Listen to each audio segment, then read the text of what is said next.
Y una vez más vamos a enfocar nuestra atención en el capítulo 28 de Mateo, el relato de la resurrección según Mateo.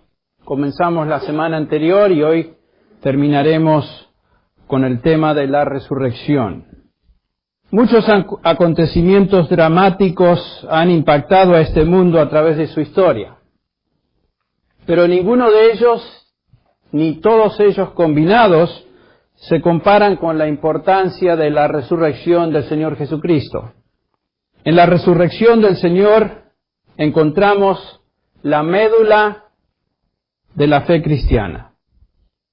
El cristianismo se edifica o se desmorona, permanece o cae dependiendo del cimiento de la resurrección de Cristo. Cuando Cristo resucitó, demostró ser exactamente quien decía ser. Cuando Cristo resucitó de los muertos por el poder del Padre, cumplió la tarea para la cual Él vino a este mundo. En 2 Corintios 4:14, el apóstol Pablo nos recuerda que, sabiendo que aquel que resucitó al Señor Jesús, a nosotros también nos resucitará con Jesús y nos presentará juntamente con vosotros. Su resurrección, la que celebramos hoy, garantiza nuestra resurrección.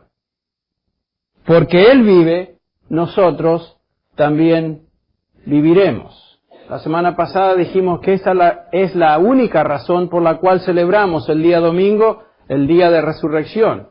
Si Cristo no hubiera resucitado, todo lo que hacemos, aún este día, no tiene ningún sentido. El mensaje de la Escritura siempre ha sido un mensaje de esperanza en la resurrección de los muertos. En la muerte no termina todo, como algunos piensan. La muerte no es un callejón sin salida. La muerte no es el fin. Para el creyente, la muerte es la entrada a la eternidad. Esta siempre ha sido realmente la esperanza, la creencia del pueblo de Dios a través de la historia. Por ejemplo, el Salmo 49:15, el salmista nos dice: Dios redimirá mi alma del poder del Seol, pues Él me recibirá. En el Salmo 73:24 leemos: con tu consejo me guiarás y después me recibirás en gloria. Oseas 6:2 nos dice: nos dará vida después de 2 días, al tercer día nos levantará y viviremos delante de Él. Esta era la esperanza del pueblo de Israel, aquellos que confiaban en Él. Daniel 12:2 nos dice: y muchos de los que duermen en el polvo de la tierra despertarán, unos para vida eterna y otros para la ignominia, para el desprecio eterno. Job 14:14 dice lo siguiente: el hombre muere, o si el hombre muere, pregunta, ¿volverá a vivir? Todos los días de mi batallar esperaré hasta que llegue mi relevo. Y después agrega más adelante: y después de deshecha mi piel, aún en mi carne veré a Dios, al cual yo mismo contemplaré y a quien mis ojos verán. La resurrección ha sido la esperanza del pueblo de Dios a lo largo de la historia. Esta esperanza, tanto de los santos del Antiguo Testamento como de los santos del Nuevo Testamento, depende absolutamente de la resurrección de Jesucristo. Su resurrección garantiza la resurrección nuestra de todos los santos a través de toda la historia. No es sorprendente entonces de notar que en el Nuevo Testamento encontramos por lo menos 104 referencias a la resurrección de Cristo. La resurrección de Cristo puede ser negada, puede ser menospreciada, puede ser objeto de burla, como muchos lo hacen, puede prestarse a debates. El hombre ha tratado de explicarla en términos que desacrediten o quiten su realidad, pero aquellos que hacen esto son necios, porque al hacerlo se condenan a sí mismos, a la perdición eterna. La única esperanza después de la muerte, la única esperanza de salvación eterna, la única esperanza de estar en la presencia de Dios para siempre es la resurrección de Jesucristo. Cualquier persona que niegue la resurrección literal y corporal de Jesucristo no es cristiano. No lo puede ser, por más que profese serlo. Porque la resurrección es la esencia de todo lo que creemos como creyentes, como cristianos. Una vez más, consideraremos por unos instantes el capítulo 15 de 1 Corintios y permítame mostrarles, según el apóstol Pablo, el papel central de la resurrección que vemos en este pasaje. Si no hay resurrección, dice Pablo, no hay fe cristiana, entonces no hay esperanza, no hay salvación, no hay vida eterna. 1 Corintios 15:13, el apóstol comienza con lo siguiente: si no hay resurrección de los muertos, entonces ni siquiera Cristo ha resucitado. Comencemos entonces con la suposición que Cristo no ha resucitado. Tratemos de explicar la resurrección de otra manera, la desaparición de su cuerpo en otros términos. Quizá alguien se lo robó. Quizá nunca estuvo realmente muerto. Si esto es cierto, entonces tenemos que enfrentarnos a las siguientes realidades. El versículo 14, la primera realidad, Pablo dice, si Cristo no ha resucitado, vana es entonces nuestra predicación y vana también nuestra fe. Fíjense, ¿cuál es la predicación del Evangelio? Que los hombres son pecadores, que necesitan un Salvador, que Cristo es el Salvador, que Cristo ha pagado a través de su sacrificio en la cruz por los pecados de cada uno de nosotros, y ha conquistado la muerte al resucitar, pero si Él no resucitó, entonces Él es como cualquier otra persona, no hizo nada por nosotros, la predicación del Evangelio es inútil, las buenas noticias realmente se convierten en malas noticias. El versículo 17 lleva este argumento, según Pablo, a su lógica conclusión. El versículo 17 de 1 Corintios 15 dice, y si Cristo no ha resucitado, vuestra fe, ¿qué es? Vana o falsa. Y lo peor es que todavía estáis en vuestros pecados. Si Cristo no resucitó, estamos bajo el dominio y la condena del pecado. Esa es la alternativa de decir que Cristo no resucitó. Y cualquier persona que cree en Cristo y confía en Él, su fe es vana, es inútil, es falsa. Francamente, un Cristo muerto no nos sirve para nada.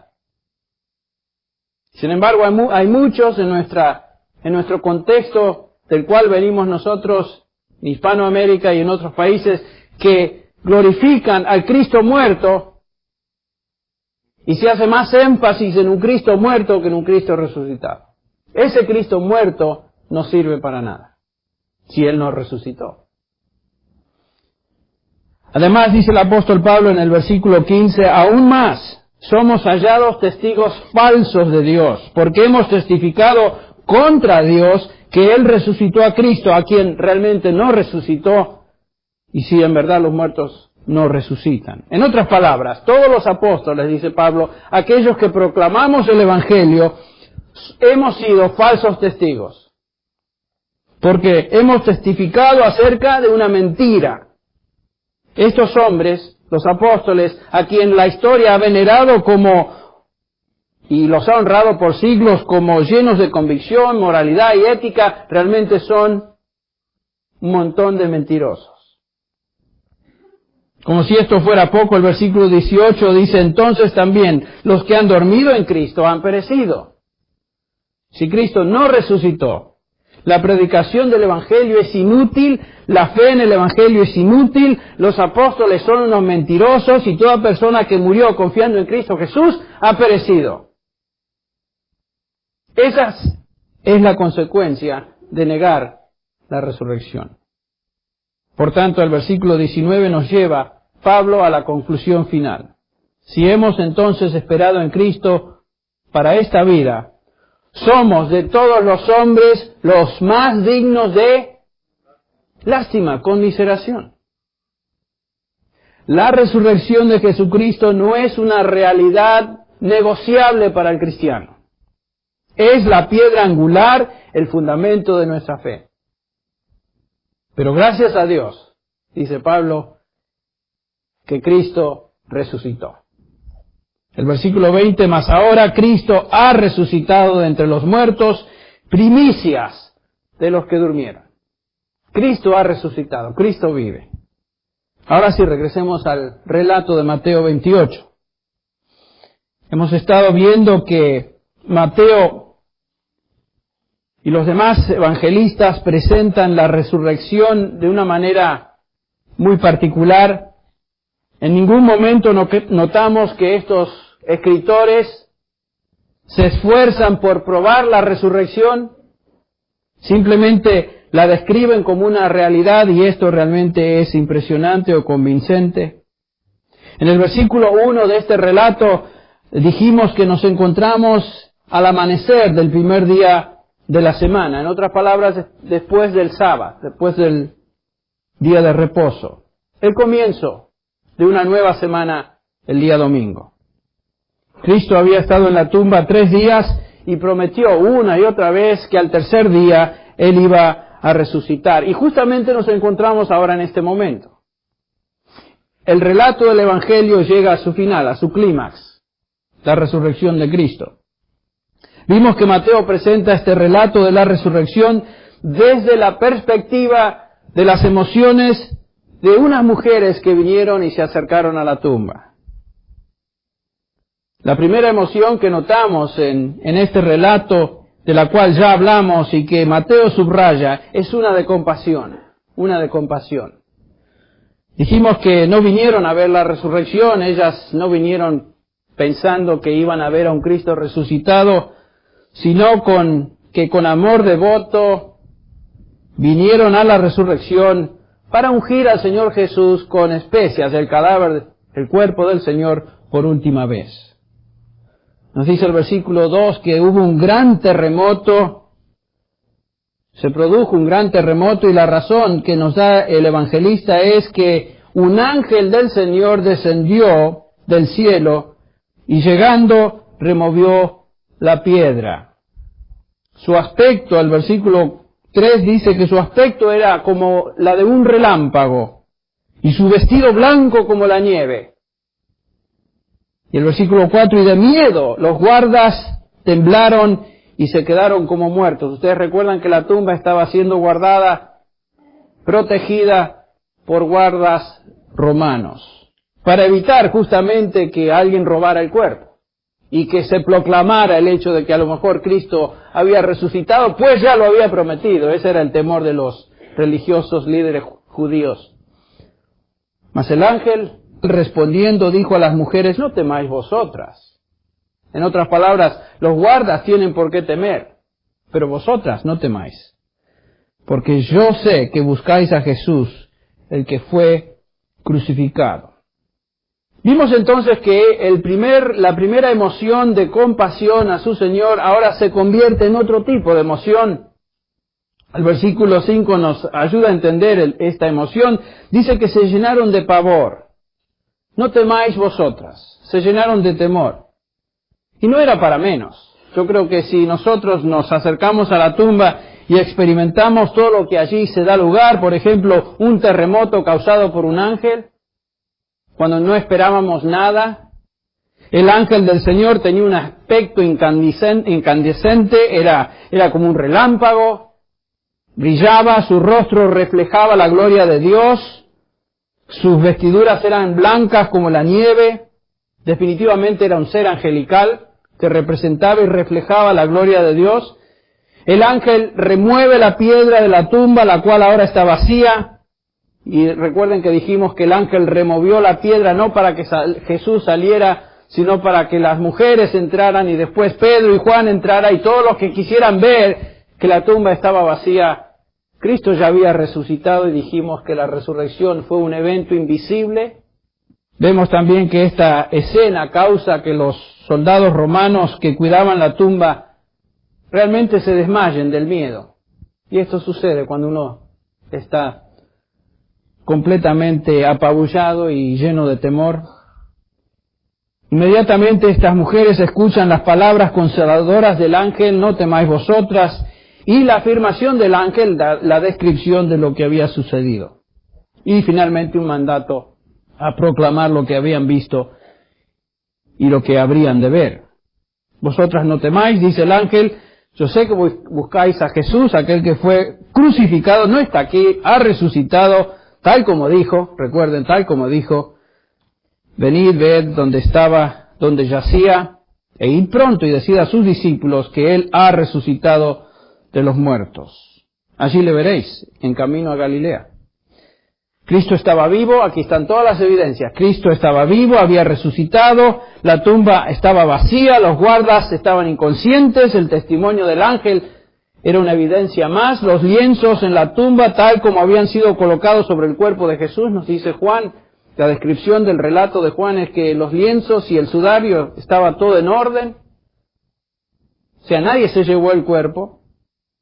La afirmación de que Jesús resucitaría al tercer día era también parte de la evidencia, y ahora la promesa de que Cristo se reuniría con ellos en camino a Galilea. Cristo iba a aparecer en una manera impresionante en camino a Galilea.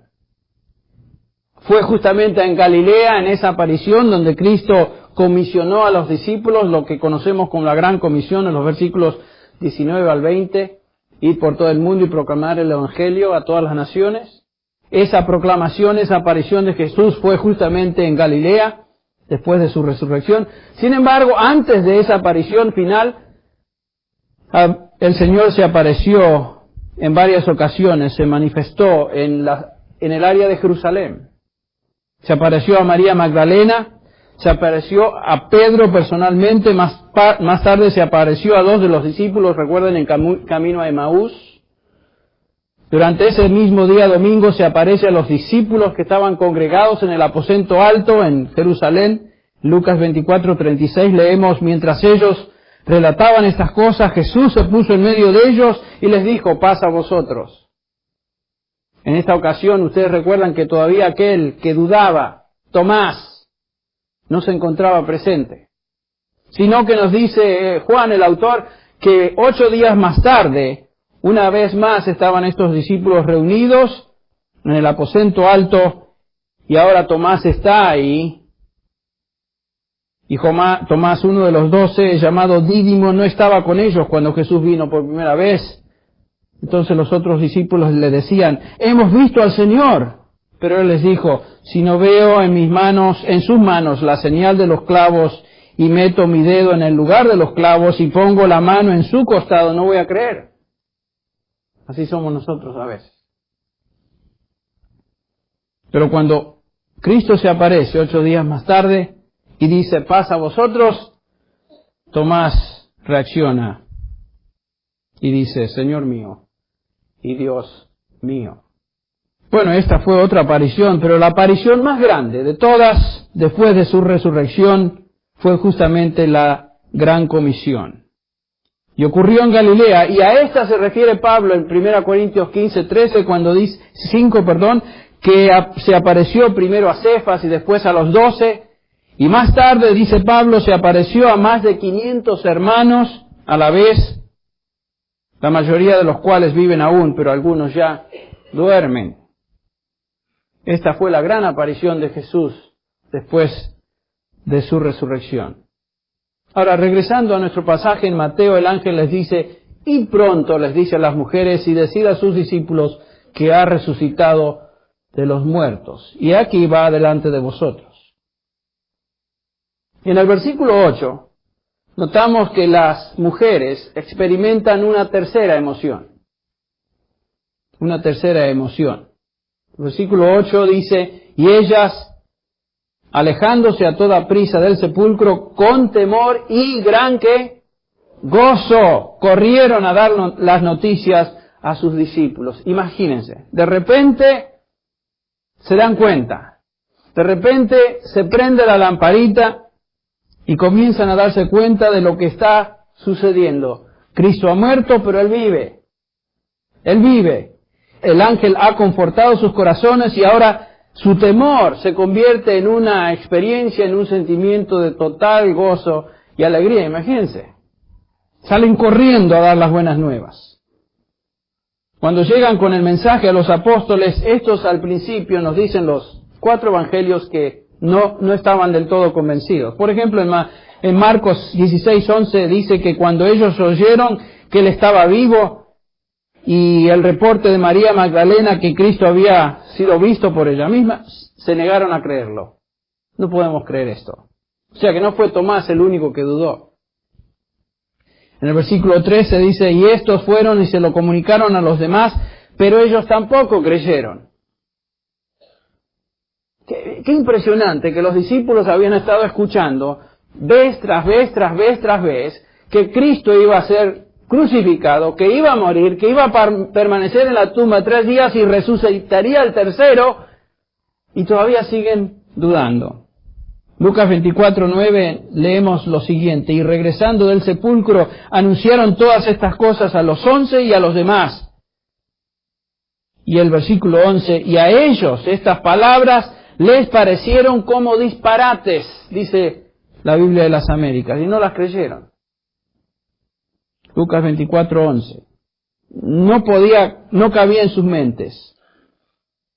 Entre paréntesis, este dato de la duda de todos los discípulos en cuanto a la resurrección nos ayuda a entender que fue imposible que los discípulos hubieran robado el cuerpo de Jesús y lo hubieran escondido y después hubieran falsificado su resurrección, que era justamente la acusación de los líderes religiosos en Jerusalén.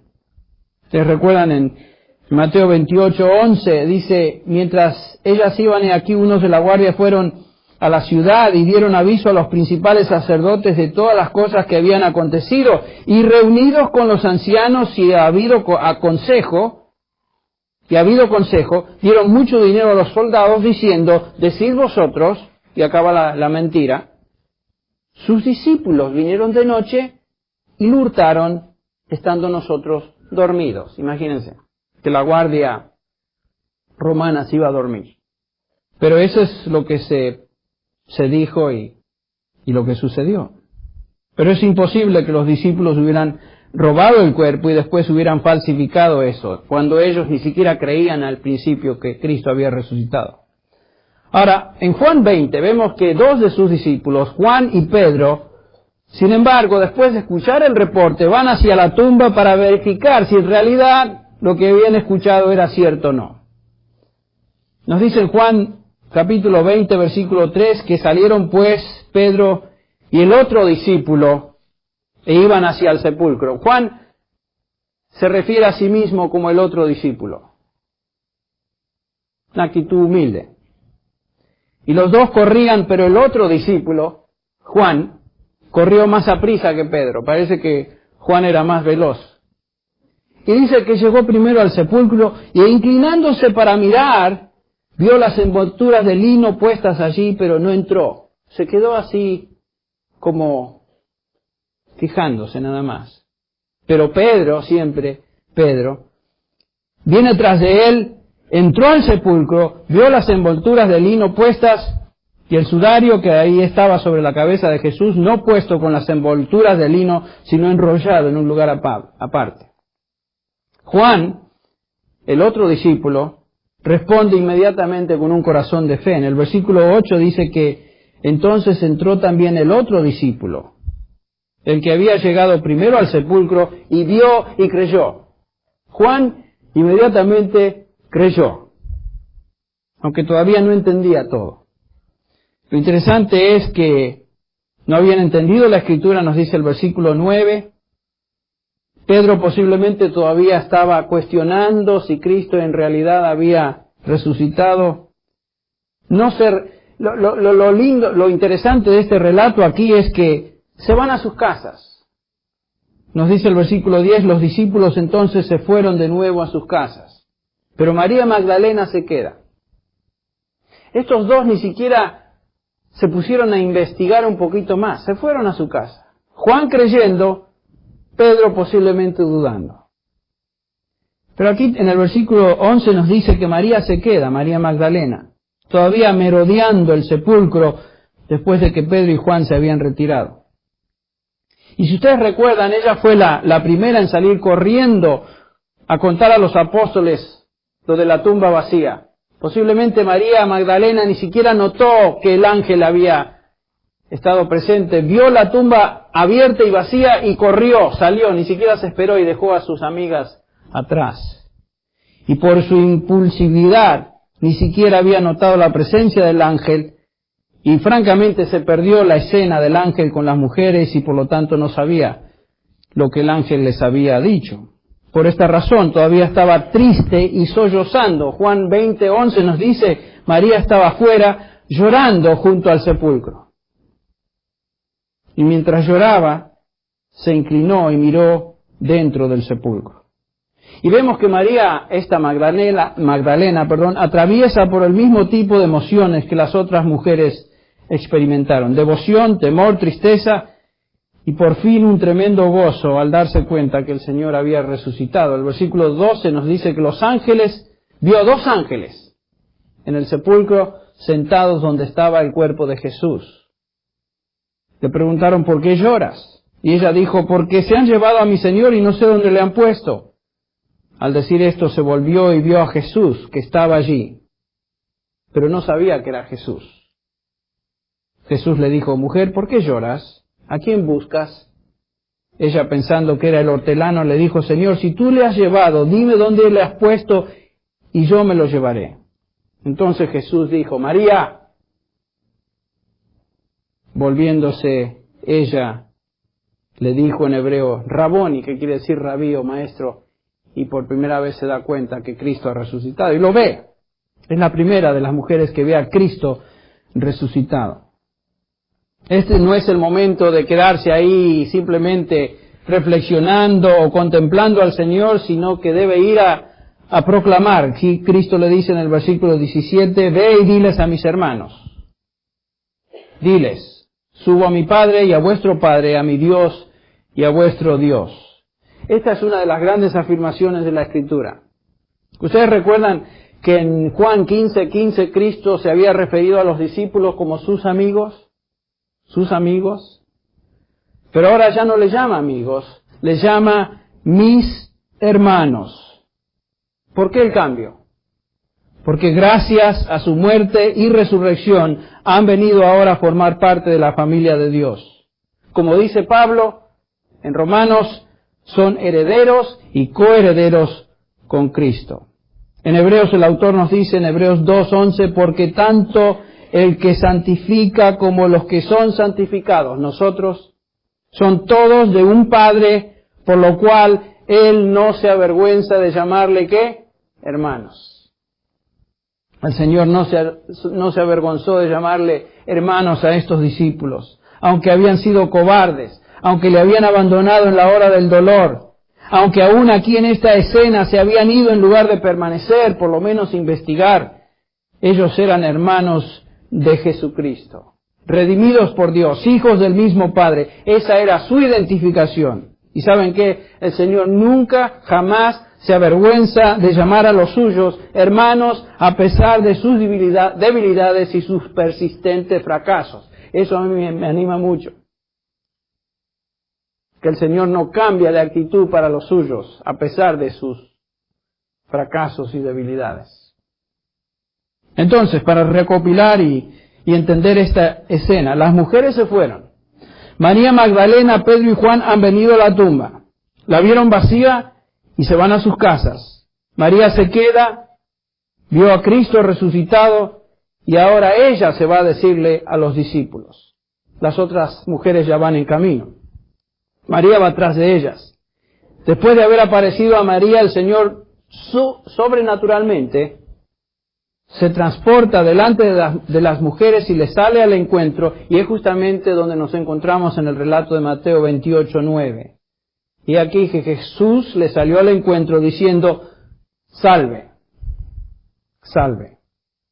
Y aquí nos observamos una cuarta emoción de estas damas.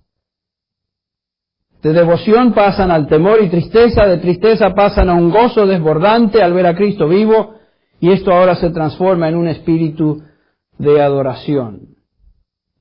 El Señor les sale al encuentro y simplemente les dice salve, kairote, en griego, que era una expresión muy común que quería decir hola, buenos días. ¿Cómo? ¿Simplemente hola, buenos días? El Señor resucitado, esperaríamos de Él algo más profundo, pero hay algo muy hermoso en esto. Esta era la salutación común de la gente, el saludo ordinario de todo el mundo al pasar por el camino, al hablar con la gente en la calle. Y aquí tenemos a Cristo en la gloria de su resurrección. Aquí está el Hijo de Dios, el Rey quien ha conquistado la muerte y en una manera simple y humana se dirige a estas mujeres en un lenguaje muy natural y les dice: hola, buenos días. Aunque el Señor ha resucitado y ya ha sido glorificado, mis queridos hermanos, nuestro Señor no ha perdido su sensibilidad humana. Él se identifica con los hombres. ¿Cuál es su nombre favorito a través de todo el Nuevo Testamento? Él se autodenomina el Hijo del Hombre. Él es celestial, pero también es el Hijo del Hombre. Él es también terrenal. Él puede tener comunión con los ángeles del cielo y puede tener comunión con los hombres en esta tierra. Y qué maravilloso retrato tenemos en esta descripción. Las mujeres inmediatamente le reconocieron como lo que era el Hijo de Dios resucitado y le adoraron. Le adoraron. Estaban haciendo lo que Pablo nos dice en Filipenses 2, que en el nombre de Jesús va a llegar un día donde toda rodilla se va a doblar, y de los que están en el cielo y en la tierra y debajo de la tierra, y toda lengua confesará que Jesucristo es el Señor, para gloria de ¿quién? De Dios Padre. Esto es justamente lo que estas mujeres están haciendo. Y así como estas mujeres, a menudo nosotros pasamos a través de una gama de emociones, ¿no es cierto?, cuando nos confrontamos con el Señor. Leemos su palabra, sentimos devoción a veces, experimentamos temor cuando ciertas pruebas nos afectan, hasta terror podemos tener. Terror santo a veces cuando contemplamos al Señor resucitado, aquel que murió, pagó por nuestros pecados, y le vemos por lo que Él es. Y a veces pasamos de un temor, cuando el Señor nos conforta a través de su Espíritu y su palabra, a un sentimiento de gozo, ¿no es cierto? Gozo. Un gozo que no se puede comparar con ningún otro gozo. Y esto nos lleva, a menudo, a postrarnos de rodillas delante de Él. De rodillas delante de Él y adorarle. Y por último, vemos en estas mujeres una actitud o otra emoción que es una de esperanza. El versículo 10 del capítulo 28 dice: entonces Jesús les dijo: no temáis, id, dad las buenas nuevas a mis hermanos para que vayan a Galilea y allí me verán. Ahora su esperanza es clara. Iban a ver al Señor Jesús. Le verían en Galilea. Y nosotros también le veremos algún día. Es también nuestra esperanza. En 1 Juan capítulo 3 versículo 2, el apóstol Juan nos dice: amados, ahora nosotros somos hijos de Dios y aún no se ha manifestado lo que habremos de ser, ¿recuerdan? Pero sabemos que cuando Él se manifieste, seremos ¿qué? Semejantes a Él, porque le veremos tal como Él es. Esa es nuestra esperanza también. Algún día cada uno de nosotros vamos a ver al Señor Jesús, cara a cara, en su presencia. Y en ese día, en ese momento seremos, si todavía estamos acá, instantáneamente transformados. Y así llegamos al final de este breve relato de la resurrección del Señor Jesucristo. Es simple, no se esfuerza en tratar de probarlo, afirma la verdad de la resurrección simple y convincentemente. Eso es lo que hace Mateo, eso es lo que hace Marcos, eso es lo que hace Juan y Lucas. Quisiera terminar esta mañana formulando y contestando la siguiente pregunta. ¿Qué significa el hecho de que Cristo resucitó? ¿Qué quiere decir la resurrección? En primer lugar, la resurrección demuestra que la palabra de Dios es verdad. Jesús dijo y una y otra vez había prometido que Él iba a resucitar. Prometió eso. Eso sucedió tal como la Escritura lo afirma. El apóstol Pablo nos dice eso en 1 Corintios 15. En segundo lugar, la resurrección demuestra que Jesús es el Hijo de Dios como dijo ser. Él tuvo poder sobre la muerte. No permaneció en la tumba. Resucitó. Un hombre común no resucita. Solamente el Hijo de Dios podía resucitar. Y lo hizo. En tercer lugar, la resurrección prueba que la salvación es completa. Cuando Jesús murió, una de sus últimas palabras fueron, consumado es. Y lo que Cristo logró en la cruz es que conquistó el pecado, conquistó la muerte, conquistó el infierno y resucitó, probando y demostrando que su resurrección había culminado y consumado toda su obra. En cuarto lugar, la resurrección demuestra que la iglesia fue establecida de acuerdo a Mateo. Ustedes recuerdan sus palabras. Yo edificaré mi iglesia, y las puertas del Hades no prevalecerán contra ella. En esta cultura judía, las puertas del Hades se referían a la muerte. Aún la muerte, el infierno, no iba a poder prevalecer contra la iglesia. Jesucristo resucitó. La iglesia fue establecida tal como Él prometió. Edificaré a mi iglesia. En quinto lugar, la resurrección prueba que el juicio está a la puerta. El juez está vivo, Él tiene el poder de resucitar a los muertos y Él juzgará a los muertos. Algunos entrarán a la vida eterna y otros al juicio eterno. En sexto lugar, la resurrección prueba que el cielo está esperando a aquellos que son de Él. Ustedes recuerdan su promesa en Juan 14:2. En la casa de mi Padre muchas moradas hay. Si no fuera así, os lo hubiera dicho. Voy pues a preparar un lugar para vosotros. Y si me voy y preparo un lugar para vosotros, vendré otra vez y os tomaré conmigo, para que donde yo estoy, vosotros también estéis. Él ha resucitado, garantiza sus palabras. Estaremos con Jesús. Todas estas cosas son una realidad debido a la resurrección de Jesucristo. La palabra de Dios es verdad, Jesús es el Hijo de Dios, la salvación es completa, la iglesia ha sido establecida, el juicio viene y el cielo espera a los que son del Señor. Todo por la resurrección.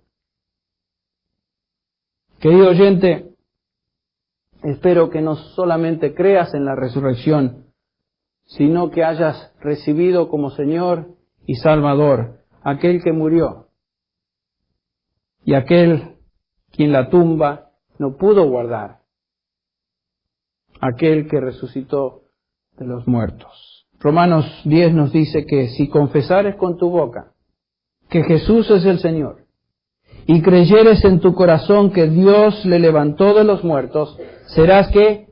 Salvo. Porque con el corazón se cree para justicia, pero con la boca se confiesa para salvación.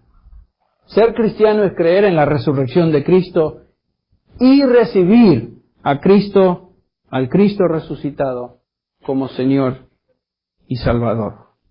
Mi oración es que esta sea tu experiencia también. Padre Celestial, nos sentimos doblegados ante ti, nos sentimos humillados y al mismo tiempo confortados por el hecho de que Jesús murió por nosotros, pero que Él no fue encerrado en la tumba ni quedó allí, sino que resucitó, como tu palabra nos enseña, que fue entregado por nuestras transgresiones, pero resucitado para nuestra justificación. Gracias, Padre, porque estamos en Cristo Jesús, aquellos que hemos puesto nuestra confianza en Él, que nuestros pecados han sido perdonados, que tenemos vida eterna. Y Señor, al participar de esta mesa, de estos elementos, queremos venir delante de tu presencia en una forma digna. Señor, confesamos nuestros pecados. Confesamos todo aquello que ha sido una ofensa para ti. Señor, pecamos de muchas maneras y nos ensuciamos. Gracias te damos, Señor, porque nuestra salvación no depende de nuestro caminar diario, sino depende de la obra de Cristo y el hecho de que Él intercede por nosotros. Pero, Señor, tú nos llamas a examinarnos y nos invitas y nos pides y nos exhortas a confesar nuestros pecados. Y nos dices que si confesamos nuestros pecados, tú eres fiel y justo para perdonar, para limpiarnos de toda maldad. Señor, venimos delante de tu presencia pidiendo que nos des una conciencia limpia, un corazón limpio. Pedimos si en esta mañana alguna persona que no te conozca, que a través de tu palabra y lo que aquí celebramos llegue al conocimiento personal de Cristo como Salvador y Señor de su vida. Invocamos esto en el nombre de Jesús. Amén.